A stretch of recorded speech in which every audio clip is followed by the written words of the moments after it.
And if you're going to use a referral, like say you use this guy over here as a referral, make sure you are upfront with it and let them know ahead of time that this is my referral. Use that referral code FULVA1 if my channel help you to join Hirschbach. I just want to give you guys some insight on the orientation, the training, the pay, from a trainee's perspective, someone who has just recently been through the program.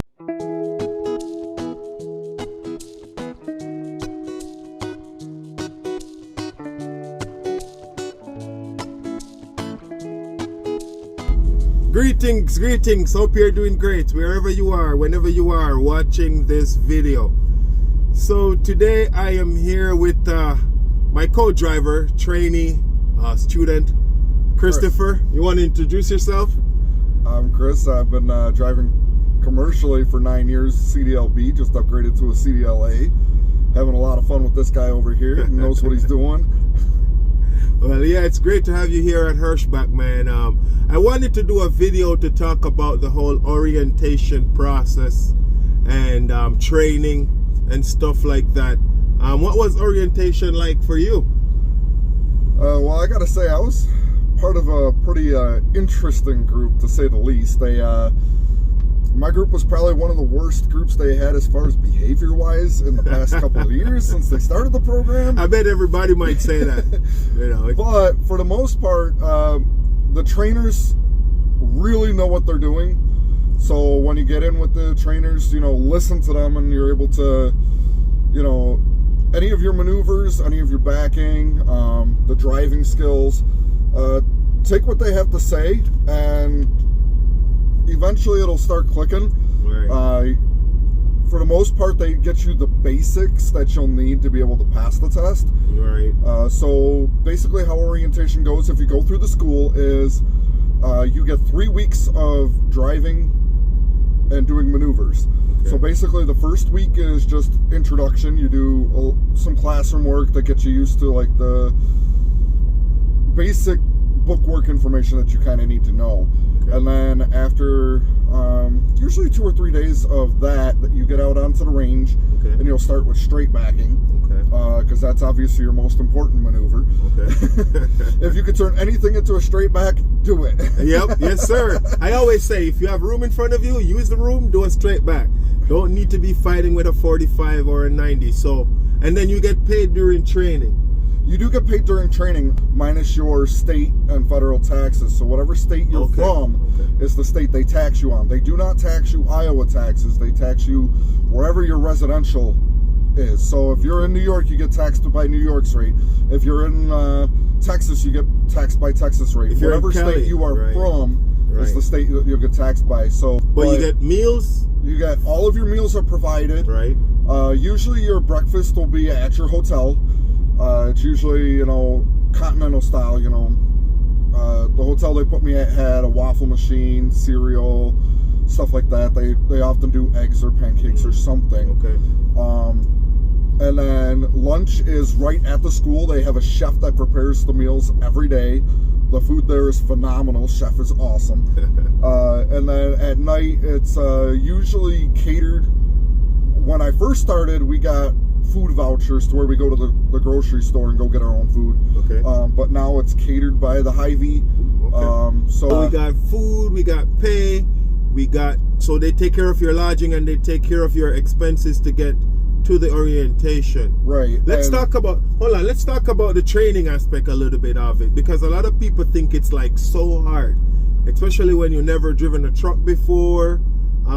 What was your experience like with the trainers there during the training aspect on the training pad? We did have a couple people that came from absolutely no experience whatsoever. Some of them never drove anything bigger than their Chevy Malibu. So, and you could tell those people immediately as soon as they got in the big truck, because they're white-knuckled and they're not even moving yet, and they're like, you know, scared. Don't be afraid of the truck. Understand that they are there to make sure that you get the skills necessary. So they start with small maneuvers first. Right. Get in that truck, pull up, back up, pull up, back up. Get the feel for the vehicle. You don't have to worry about, they're going to make sure that you don't hit anything. Yes. So it's not like you have to worry about hitting anything. Everything is on a closed range. So you never have to worry about hitting another truck. You never have to worry about hitting any other thing. You might run over a cone or two. The cones are okay. Those are replaceable. Right. But for the most part, it's all about getting the feel for the truck. Okay. So you'll start with your straight back maneuvers, and then they'll get you into doing offsets. Particularly when I was in East Dubuque, when I was there, they never did a blind side offset. It was always driver side offset, and it's always about getting yourself set up to be able to do driver side.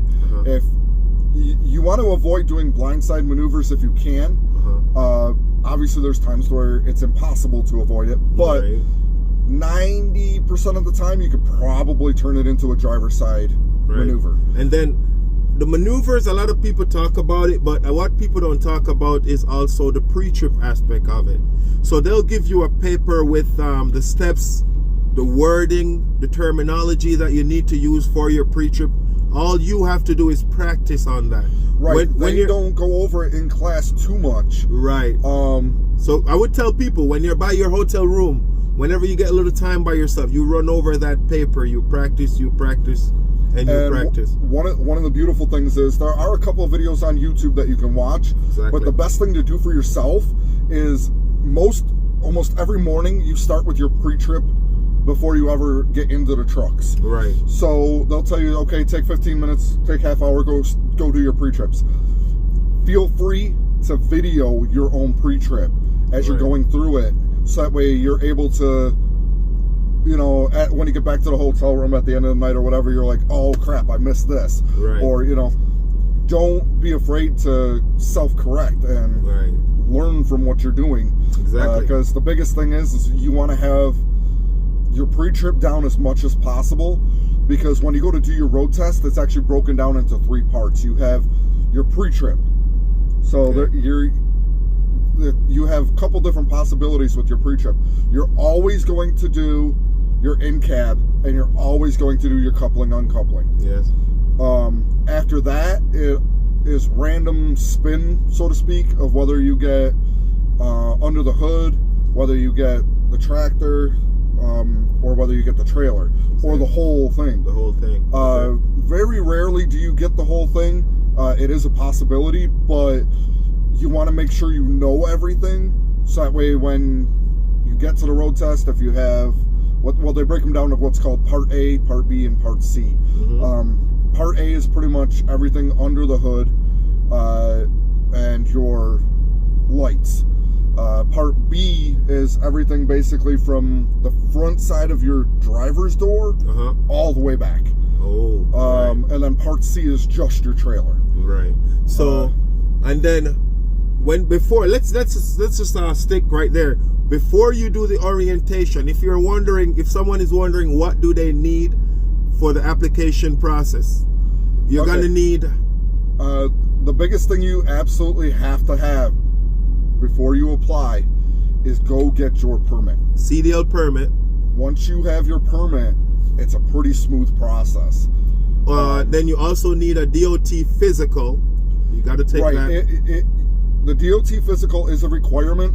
However, if you are like me, to where I had the A permit, but I had the DOT physical that was getting ready to expire, they can do a DOT physical right then and there within your first day or two of being there. At Hirschbach. Okay. Drug test, you don't do that before. You also do the drug test at Hirschbach. You will do the drug test at Hirschbach. No matter if you did it beforehand or not, you will do one there. Okay.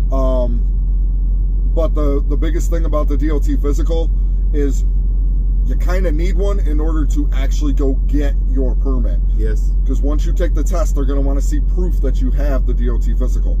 So don't worry about, like, say you're somebody that has the permit already and you've had it for 6 months, a year, whatever, and your physical's getting ready to expire. Don't stress about that. So long as you have an active DOT physical, they can do another one there to renew it, so you don't have to worry about whether or not it's expired. Okay, so we just break that down. So DOT physical, CDL permit, I think those are the two main things you really need. Everything else gets done at Hirschbach. Contact a Hirschbach recruiter, and they will hook you up.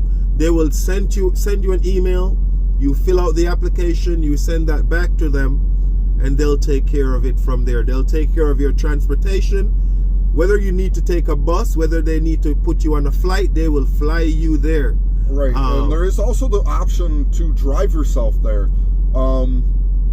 The maximum that they will pay out is $500 if you drive yourself, and they pay $1 per mile.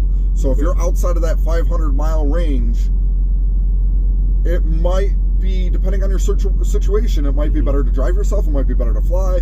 You don't really know until, you know, everybody's situation is different. So like for me personally, I drove because I wanted my vehicle there. However, when I came back to get with this guy in the truck, I flew because it was the easiest thing to do. Interesting on that point. So you get paid 400 something while you're in training. You pass your CDL test. Right. You don't have a trainer right away.